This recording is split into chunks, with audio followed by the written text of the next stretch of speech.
Every city has its landmarks, its streets, its rhythm. But for the people who call it home, a city is more than just a map. It's a collection of stories.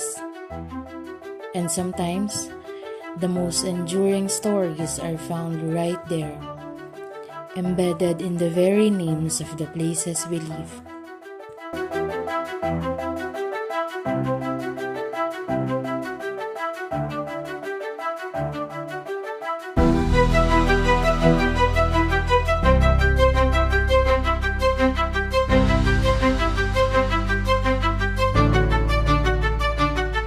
Every city is a collection of names, and here in Valenzuela, the names of its barangays are not just labels, they are chapters of a centuries-old story.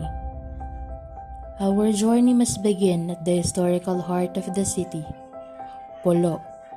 The name itself, from the Tagalog word pulo, or island, suggests its geography, a once isolated landmass by the river, but its history is truly remarkable. Before it was Valenzuela, the whole area was known as Pulo.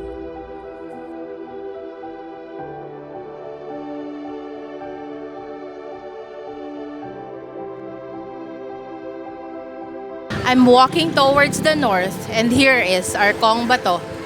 The American built this, but the name itself is beautiful.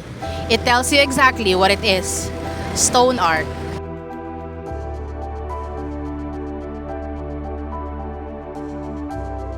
My realization is immediate.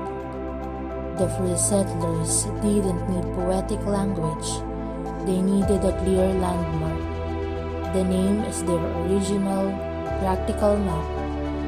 This is linguistic identity at its simplest, using the environment to name oneself.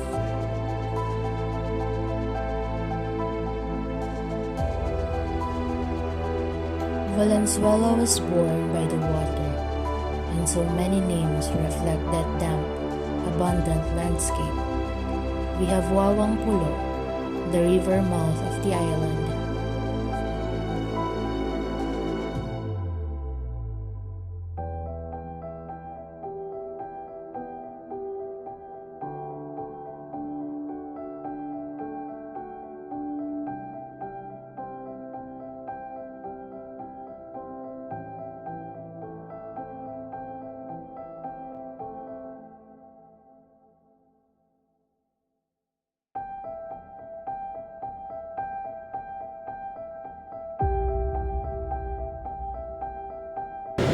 And just a few steps away, we have Barangay Malinta, which means many leeches, which represents swampy and challenging environment.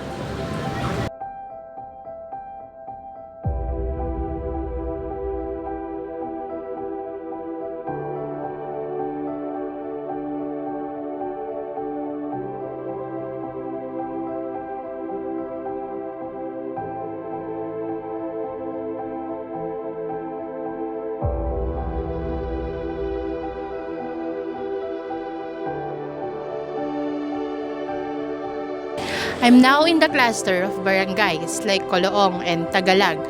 Tagalag means an old fish trap, while Coloong means enclosure. They say that these names are all about survival, fishing and farming in the tidal flats.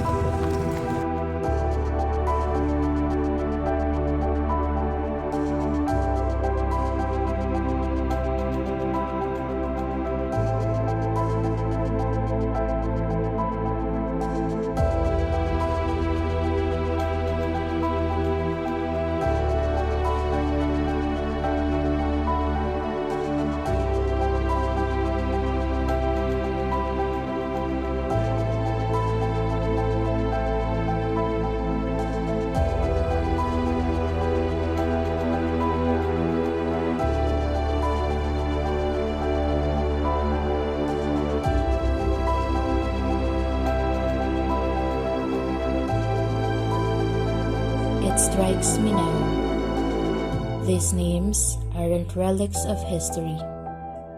They are the vocabulary of their early livelihood. They defined themselves by what they did to survive the river. Balangkas is the wooden framework of a boat, and isla is literally an islet. They are the water people. Now, let's move inland to the place where name came from the human effort. In Karuhatan, they said that the root word came from the fruit duhat or black plum. So I had a talk with one of the residents here earlier and they said that I can confirm the origin of the name of their barangay on the wall beside me. So it's confirmed that Karuhatan came from the word duhat because it is even painted on their wall so that everyone who lives here will be familiar of the origin of their barangay's name. And here is Punturin. Some say it means place of weaving, or it might be from puntod, meaning hill or mound. As I walk up this slight incline, I see the landscape still carries that original meaning. It's hard to imagine these busy streets were once just a collection of mounds. My understanding deepens. These are names of labor. Mapulang lupa means red soil. Bagbagin means excavated. Dalandanan means citrus grove. The names are a geological diary, recording the soil they tilled and the fruits they harvested. Paso de Blas, the old Blas Pass or road. These names are a cultural overlay.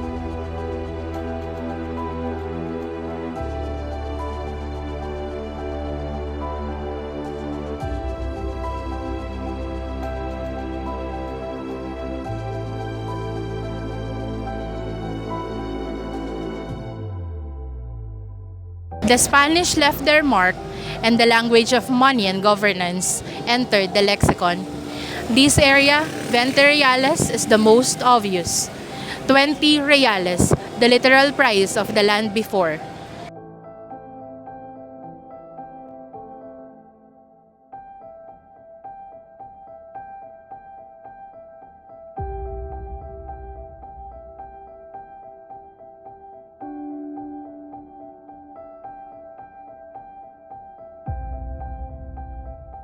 The biggest shift came when the town was renamed after the famous revolutionary hero, Dr. Pio Valenzuela.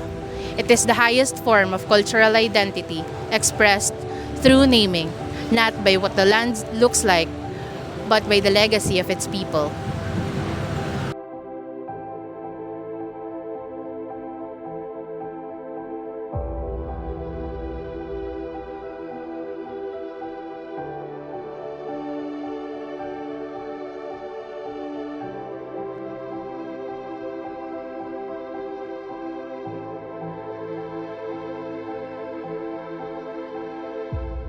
We have Genti de Leon, named after General Tiburcio de Leon, a Filipino revolutionary who fought against the Spaniards.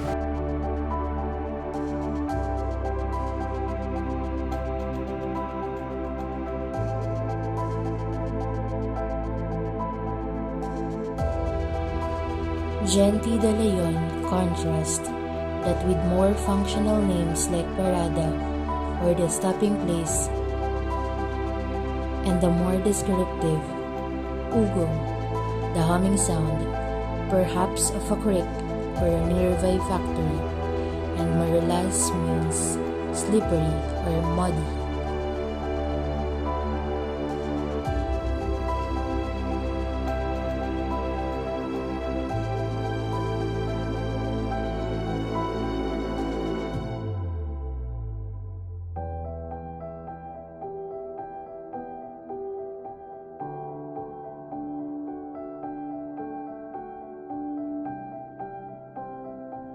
My son in Valenzuela refers to a barangay whose name comes from a Filipino word, my son, meaning cornfield. Historically, this area was a cornfield and agriculture was a major source of income. The name is also the origin of my Sun Road, one of the main thoroughfares in the city.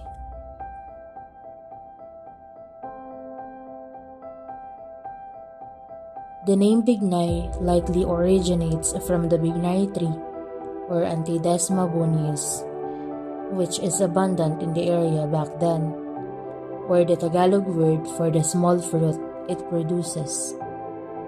The name for Barangay Lingunan in Valenzuela originated from a misunderstanding during the Spanish colonial era, according to folklore. A girl named Lingap's father yelled, "Lingap ang unan," as they fled from the arriving Spaniards. The Spaniards, mistaking the words, thought the shouted command was the name of the place and consequently named the conquered barrio Lingunan. The name of Barangay Malanday in Valenzuela came from the word flat or level, most likely referring to their flat terrace.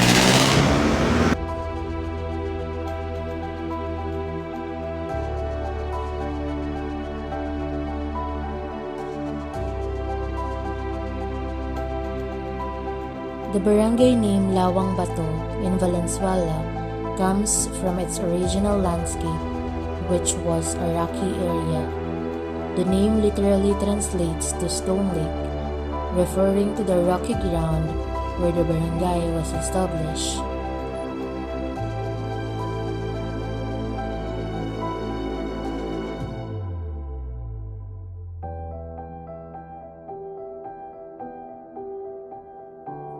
Let's tie up the remaining geographic markers. A final look at the primal language of the land. Palasan in the rattan vine.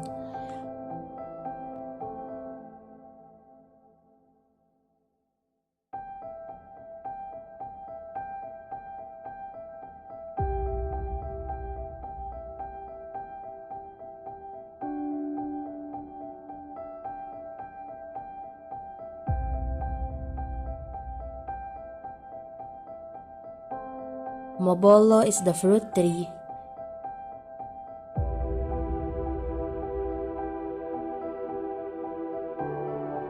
Kanumay is another type of plant.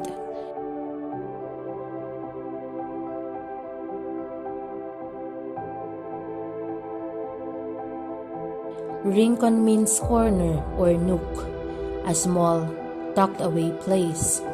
These names are linguistic fossils. They show us a Valenzuela that was once a dense, green frontier, a place abundant with the raw materials of life.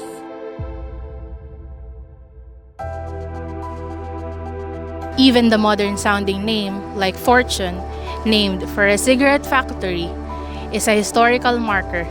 It shows the transition of the community from agriculture to industry.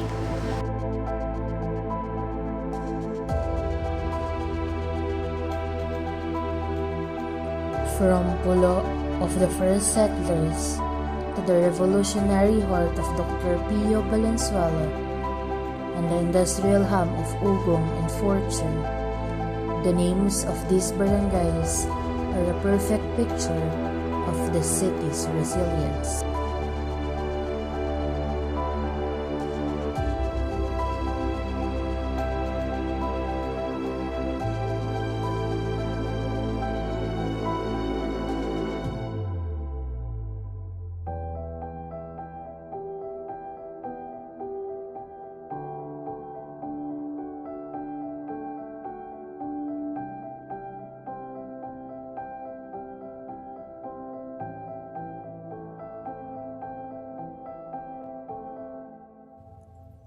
This is the gift of Valenzuela. You don't need a history book to know where you are. Just listen to the street signs. They tell you where the water was, what the people grew, who the heroes were, and where the boundary lay. They are the linguistic soul of this city.